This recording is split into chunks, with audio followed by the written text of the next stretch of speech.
Good 3 lanes? Yeah, 36 to 40. 36 to 40 foot. We'd build 28 in. It'd be safe. It would handle our traffic. We'd put curbs and gutters, sewers on one side. We just don't want the whole, because the reason it needs to be wider is so our friends from the south and our friends from the west can get up to 188th to the signal. It's a city project. So to say we're not willing to contribute, apparently we weren't listening to each other. Can I, just to make sure I understand, you're willing to contribute the right-of-way needed for that road, potential road, what have you. You're willing to contribute that. What the 60 feet, yes, ma'am. The discussion is you're not willing to pay for it unless it's something or a piece of it that you need. So you're willing to pay for or build what you need as you need it, but anything additional or anything prior to you needing it would be the city's responsibility, but you would give up the right-of-way to do that. Yeah, and we'll give you all the right-of-way now, but I wish you were on the phone calls. That was very succinct, and that's our position right there. So, I mean, I guess from our perspective, the question is, do we accept the right-of-way now and know that the position is they're not going to pay to build the road? Or, I mean, at this, all of the roads, let's just say, at this point in time. Or do we say we're going to postpone this for 30 more days and see if there's some sort of other agreement? Well, if we could put, Councilwoman, if I may, if we could put that statement, this isn't a 25-page legal document. This is a development agreement that basically reflects what you said right there, with maybe some added provisions of, so we understand access to get into our pads, right? We put that I think Ryan, you know, we lawyers, we love that. You guys could do it on a back of napkin. It would take us 25 pages to get it done. But this is a brief development agreement, and we get that understanding just so, and I think you can appreciate this, the reasonableness of this body today. We go 4 years down the road, you know, it could be a different governing body, and somebody says, yeah, let those guys build it. So we just want something that, as we dedicate the right-of-way, we've got a document that was a total understanding of how we'll move forward.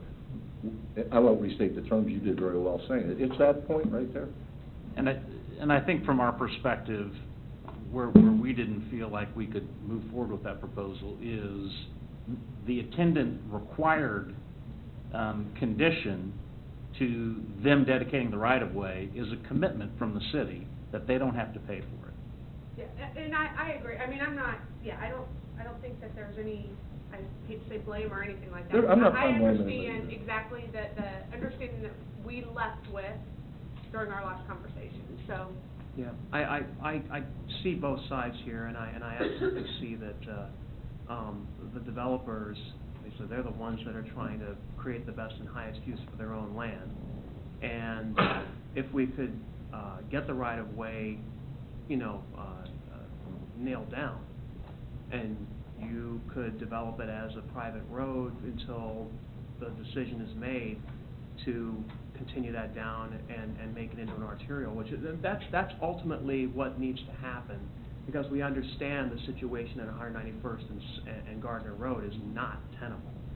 And you know, I'm talking about sustainable for the long term. So if that can be written into an agreement where you can develop it as you need it in the short term, and in the long term we would, you know, pick up the cost to complete that as an arterial, I think that would be acceptable to me. I don't know. That would be our intent.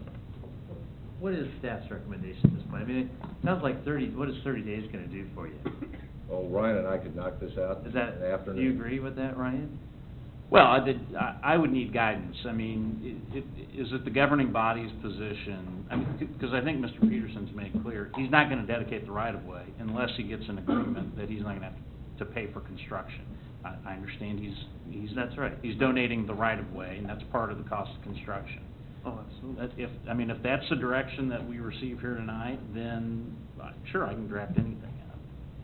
Well, I think that what we need to do is we need to have an agreement that states that if the developer wishes to develop the property for their own purposes in the interim, that they will pick up the cost for that. Yes.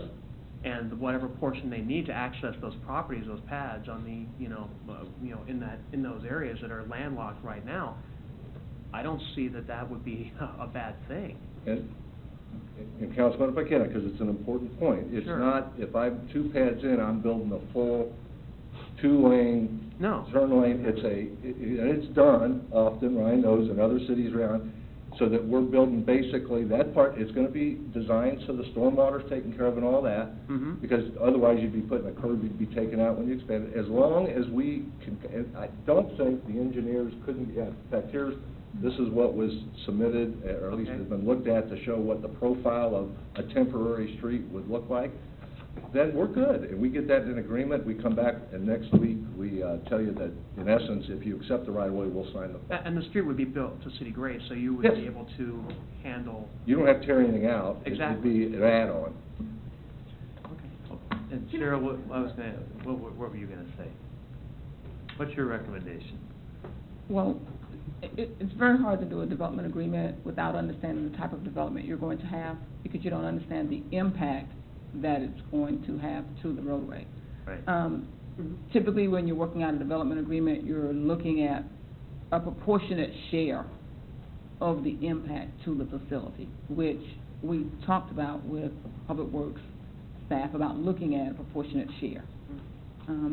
So the policy decision that the council would be making would be agreeing to not have any sharing on the cost without knowing what that impact's gonna be, how intense that development's gonna be for that tract of land.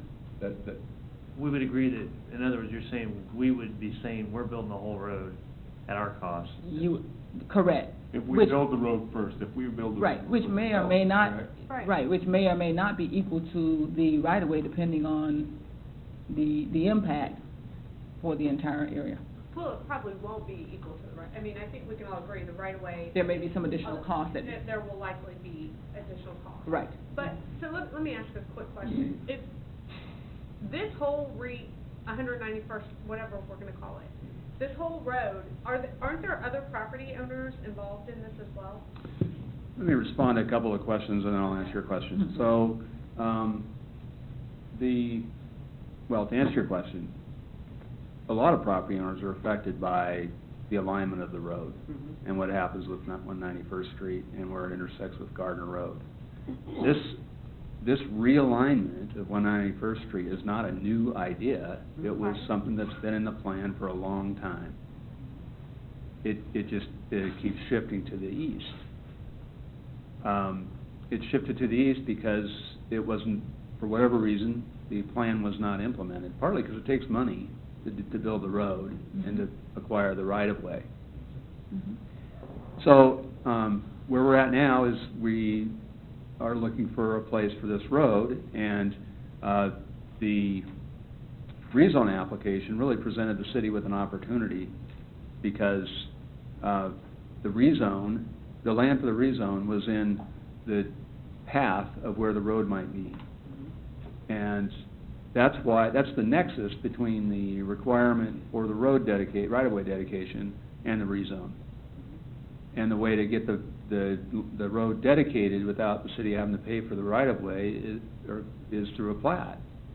So at the same time, one of the issues discussed as part of this rezone question was the impact it has on the commercial viability of the land that's in Shane's Crossing. And so the developer, with the consent of the owner, came back with a plan showing this right-of-way, just this general configuration, and the lots that you see on the plat now. They're okay with it at that point, and we looked at it, and we felt like we could make a positive recommendation based on that concept plan. So that's how we got to where we are today, that's how we got to there. So as far as as far as the other property owners, the way to address this whole issue out there, is through some kind of study of the road network west of Gardner Road. When the plan was, when the last transportation plan showing the road network was done in 2009, well, a lot of things have happened since 2009. We do know that there's going to be a lot of traffic counts on 188 immediately west of Gardner Road.